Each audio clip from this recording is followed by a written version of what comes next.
अस्सलाम वालेकुम, आदाब, नमस्कार। परवन न्यूज़ महानगर में आपके साथ शेख इफ्तिखार।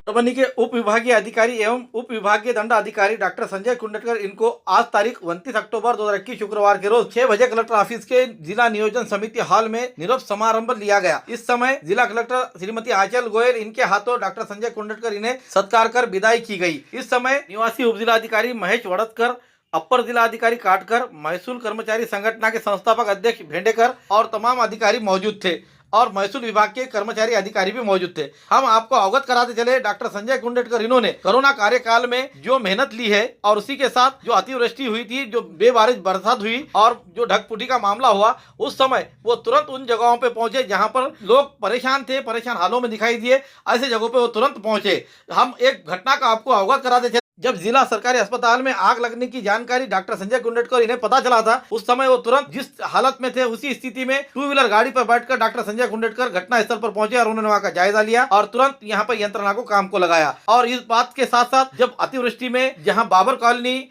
और जहां प्रभाग क्रमांक 3 में जब पानी का माहौल खराब दिखाई दिया, वहां की जनता परेशान थी, ऐसे हालत में भी वो रात बेरात वहां पर पहुंचकर वहां के नागरिकों की सहायता करने से डॉक्टर संजय कुंडटकर के लिए नागरिकों में एक सहानुभूति का मामला दिखाई देता है। Subscribe now and press the bell icon. Never miss an update. व्यायाम शाला अनुदान में भ्रष्टाचार करने वालों पर कार्रवाई की मांग के लिए जिला स्पोर्ट्स ऑफिस के सामने धरना आंदोलन। व्यायाम शाला विकास अनुदान योजना में अनुदान का गलत इस्तेमाल करने वालों पर फौजदारी अपराध दाखिल करे, इस मांग को लेकर राजकुमार राजभोज जिन्होंने स्पोर्ट्स ऑफिस के सामने धरना आंदोलन शुरू किया है। इस समय उन्होंने क्या कहा, आइए जानते हैं। वर्षानुवर्ष भ्रष्टाचार आहे।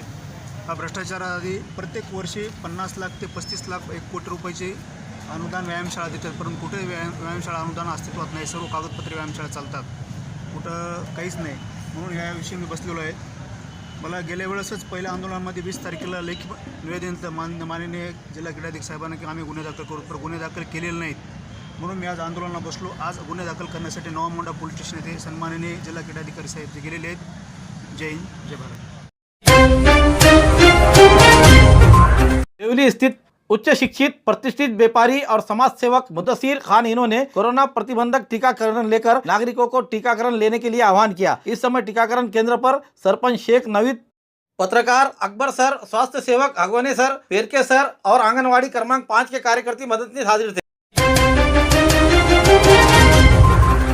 त्रिपुरा में जो इंसानियत को कालिमा पहुंचने वाली घटनाएं हुई है और जो हादसा हुआ है, ये भगवा आतंकवादियों के कारण हुआ है और यहाँ पर पूरी तरीके से घटना शर्मसार हुई है। बाबा साहब अम्बेडकर इनकी घटनाओं को शर्मसार करने वाली ये घटना है। इस तरीके से बात करते हुए त्रिपुरा में भगवा आतंकवादियों ने रैली के दौरान 12 मस्जिदों को शहीद कर दिया और रैली में नबी पाक सल्लल्लाहु अलैहि वसल्लम के शान में गुस्ताखी के नारे भी लगाए। इस दहशतगर्दी के खिलाफ परभनी में आज तारीख 29 अक्टूबर 2021 शुक्रवार के रोज पॉपुलर फ्रंट ऑफ इंडिया की ओर से कलेक्टर ऑफिस के सामने छत्रपति शिवाजी महाराज के पुतले के सामने दोपहर 2:30 बजे के दरमियान धरना आंदोलन किया गया। इस समय घटना का निषेध कर केंद्र सरकार के दोगले रवैये पर घोषणाएं दी गई और मोदी सरकार, गोदी मीडिया और त्रिपुरा सरकार मुर्दाबाद, बीजेपी हुकूमत मुर्दाबाद के नारों से इलाका गूंज उठा। इस समय जिला अध्यक्ष अब्दुल सलाम लई और उसी के साथ जिला सेक्रेटरी जावेद अंसारी इन्होंने हुए आंदोलनकारियों को और केंद्र सरकार को और राज्य सरकार को जो आवाज पहुंचानी है उस बारे में जो उन्होंने बात कही, आइए जानते हैं उन्होंने क्या कहा। त्रिपुरा का भी वाकया अगर आप थोड़ा सा हिस्ट्री में देखेंगे तो त्रिपुरा के अंदर इस तरीके का कम्युनल जो फेज इस वक्त हमको नजर आ रहा है वो ऐसा नहीं था। वहां पर जो पॉपुलेशन है वो मुस्लिम की 9% है सिर्फ, और जो लोग वहां पर बाकी मेजोरिटी में है वो लोग रह रहे हैं उनके साथ में, और इस तरह का वाकया कभी देखने को नहीं मिला। लेकिन एक इशू हाथ आया और एक मौका मिला और उसको कैच करने की कोशिश की गई और उसके जरिए से पूरे स्टेट के अंदर एक बर्बरियत का नंगा नाच खेला जा रहा है। मुस्तकिल 10 दिन से मसाजिद के ऊपर और घरों पर और लोगों का जानी माल नुकसान हो रहा है। 15 मस्जिदों को आग लगाई जा चुकी है और किसी की जान महफूज नहीं है। और यहाँ पर हद ये हो रही है कि डिपार्टमेंट की तरफ से भी मुसलमानों को ही वहाँ पर समझाने की बात आ रही है। आप लोगों ने भी वो वीडियो देखा रहेगा, तो लेडी पुलिस जो है वो मुसलमानों को ही बात कर रही है कि भाई आप लोग खामोश बैठे और ऐसा करें। एक तरफ उनकी ही जान जा रही है, उन पर ही जुल्म हो रहा है और उन्हीं को अरेस्ट करने की भी बातें होती हैं। आपने देखा होगा कि पिछले कई सालों से यही बात हुई है, जिनके ऊपर दंगा हुआ, जिनके ऊपर जुल्म हुआ, जिनके जाने गए, जिनका माल खत्म हुआ, जिनकी दुकानें खत्म हो गई, उन्हीं को बाद में क्या किया गया, अरेस्टिंग भी की गई। तो जो विक्टिम है उसी को कल्प्रिट बनाया जाता है, जो मजलूम है उसी को मुजरिम बनाने की बात बाद में की जाती है। तो ये सिस्टम यहाँ पर भी ऐसे ही हो रहा है। कम तादाद में लोग जहाँ पर रहते हैं उनके ऊपर जुल्म होता है, उसकी मजम्मत करते हैं, लेकिन इसका मतलब ये नहीं है कि उस रीजन को लेकर किसी और कम्युनिटी को यहाँ पर जो है तो टारगेट कर कर उसके ऊपर जुल्म किया जाए। एहतजाज करना ये हमारा संवैधानिक हक है, उसे लेकर आज हम यहाँ पर मौजूद है। उसी तरह वहाँ पर भी एहतजाज हो रहा था, वो एहतजाज के चलते हुए कुछ गुंडा किस्म के लोगों ने वहाँ पर जो है तो क्या किया, मस्जिदों पर हमला किया और घरों पर हमला किया, कुछ महिलाओं पर हमला किया। ये जो इस देश की वीएचपी और आरएसएस से संगठना से जुड़े हुए जितने भी वहाँ पर संगठनों ने ये जो है तो फसाद बर्पा किया है, ये पूरी तरह एक प्लान किया हुआ एक फसाद है और हम उसको कतई बर्दाश्त नहीं करेंगे। हम अपने संविधान के दायरे में रहकर उनको जिस हिसाब से भी जवाब देना है वो देंगे। मुसलमान के ऊपर आए दिन हर बार जो है तो जुल्म हो रहा है और हुकूमत उसके ऊपर कोई भी एक्शन लेने के लिए तैयार नहीं है। ये सरासर एक कम्युनिटी के ऊपर एक नाइंसाफी, एक जुल्म और एक प्लान कर जो है तो जुल्म किया जा रहा है। ये आरएसएस की जो बीजेपी हुकूमत जो इख्तिदार में आई है, ये खत्ताई भी जो है तो मुसलमानों का सपोर्ट करने के लिए तैयार नहीं है। पिछले 10 दिनों से ये त्रिपुरा के अंदर पिछले 10 दिनों से जुल्म हो रहा है, उसके ऊपर कोई भी बोलने के लिए तैयार नहीं है। जो खुद को सेक्युलर बताने वाली पार्टी है वो भी बोलने के लिए तैयार नहीं है। हाल ही में कल राहुल गांधी का एक ट्वीट आता है और वो एक एहतजाज अपना जो है तो वहां पर ऐड करते हैं। ये इतना बुरा हाल हो गया है कि कोई भी मुसलमान के ऊपर बोलने के लिए भी आज तैयार नहीं है इस मुल्क के अंदर में। और ये ऐसा जो है तो हमारे खिलाफ में जो एक साजिश चल रही है, ये इसके लिए हम कतई बर्दाश्त हम इसको नहीं करेंगे। जहां तक बात है मोदी मीडिया की, वो भी इसको दिखाने के लिए तैयार नहीं। समाज पक्ष के सर्वा और पूर्व मंत्री महादेवराव जानकर इनका परभनी में दौरा रहा। उनके निधि में से 1 करोड़ रुपये का भीमनगर विकास कामों के लिए उद्घाटन और भूमि पूजन का उद्घाटन पूर्व मंत्री महादेवराव जानकर और विकास विमुख विधायक रत्नाकर गुट्टे इनके हाथों किया गया। इस समय रवि कांबळे इन्होंने प्रस्तावना की तो इस समय शहर के हाई मास लाइट, पेवर ब्लॉक, रास्ते और ड्रेनेज बांधकाम का इस्तेमाल इस कामों के लिए उद्घाटन आज उनके हाथों से किया गया। इस समय महादेवराव जानकर और विधायक रत्नाकर गुट्टे इन्होंने क्या कहा, आइए जानते हैं। महाराष्ट्रातला आंबेडकर हा डिमांडर आहे, मागणारा आंबेडकर आहे। मला आमदार करा, मला खासदार करा, मला मंत्री करा। पण मी असा आंबेडकर शिकून आलोय की पंतप्रधान आणि मुख्यमंत्रीच आमचा गुट्टे झाला पाहिजे, यासाठी आंबेडकरवाद चालवणार आहे। रवी कांबळे मालक झाला पाहिजे। काय होतंय, जी समाज का दल है उस समाज का बल है। आपला दल नाही म्हणून आपल्या भागाचा विकास नाही गुट्टे साहेब। काय कारण आहे, तरी तर 90% बौद्ध वस्ती बाजूला मुस्लिम वस्ती। तुमचा विकास करायची काय गरज आहे? 1-2 माणसं पकडायची, इलेक्शनचं जनावरांनी सुधारायचं होतं,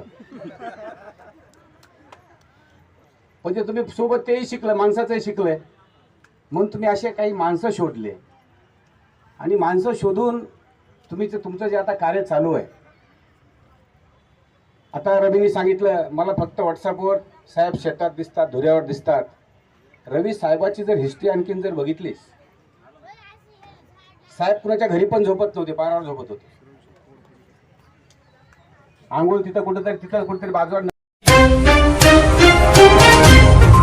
संभाजी ब्रिगेड शिक्षक संगठना द्वारा विधायक विक्रम काळे इनके शिक्षक दरबार में जोरदार घोषणाबाजी। मराठवाड़ा शिक्षक मतदार संघ के शिक्षक विधायक विक्रम काळे इनके तारीख 29 अक्टूबर 2021 शुक्रवार के रोज आयोजित शिक्षक दरबार में संभाजी ब्रिगेड संगठना के पदाधिकारियों के और साथ कार्यकर्ताओं ने बिना अनुदान टीचरों के प्रश्नों पर जवाब मांगा और जोरदार घोषणाबाजी की। संगठना के जिला अध्यक्ष बालाजी मोहिते, महानगर जिला अध्यक्ष गजानन जोगदंड, शिक्षक संगठना के जिला अध्यक्ष सद्दाम बागवान, इन्होंने बिना अनुदान टीचरों के प्रश्न पर तुम्हें कई बार निवेदन दिए हैं, लेकिन अब तक प्रश्न नहीं छूटे हैं। इसका जवाब पूछते ही हंगामा हुआ। इस समय संभाजी ब्रिगेड के जिला अध्यक्ष ने कहा कि अनुदान टीचरों के प्रश्न इस अधिवेशन में नहीं छूटे गए तो तुम्हें प्रचार करने नहीं देंगे, तुम्हारे सभी सभाओं में हंगामा होगा, ऐसा इशारा दिया गया। इस समय शिक्षक समन्वयक दीपक कुलकर्णी, टेंगराव, वावरे, काळे, कुटे, शेख, जादव, सोलंके, असवार, लांडगे, अकुलवाड़, विनायक मगर, टेकाड़े के साथ बड़ी संख्या में पदाधिकारी कार्यकर्ता हाजिर थे।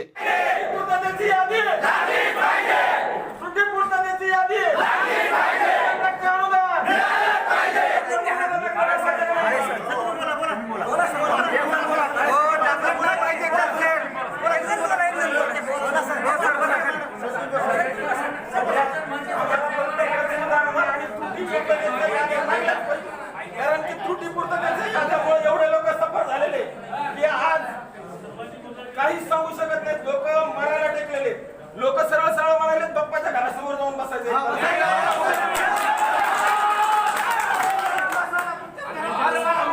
तुम्ही फराळ वाढवा, तुमचा गाडी फराळ वाढवा, आम्ही तुमच्या इथे दिवाळी करायला येणार.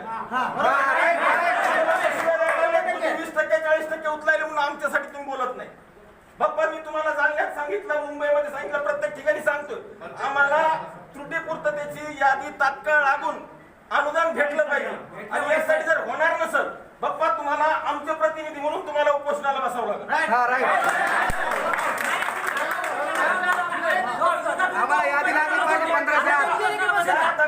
कोणत्या झाडाला दगड कोण मारते माहिती, ज्या झाडाला फळ आहेत त्या झाडाला दगड मारले जातात. आम्हाला माहिती आहे तुम्ही सोडू शकता. तुम्ही जर तिथे बसले की 100% निकाली निघणार विषय. सरकार बी आपलंच आहे. आता सरकार आपलं गप्पानं मनावर तो निर्णय व्हावा. पुतळ्यापाशी आश्वासन द्याल तसं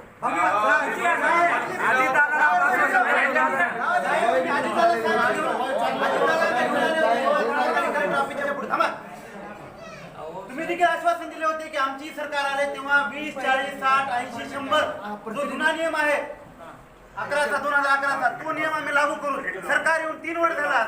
आज नियम करायला आमच्याकडे व्हिडिओ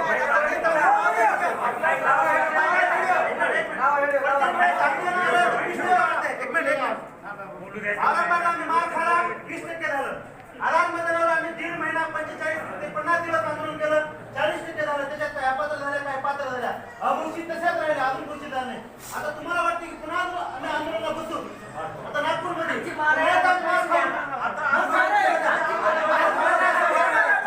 मिळालं पण आजपर्यंत पगार नाही सर. याचे मुलं उपाशी पडतात.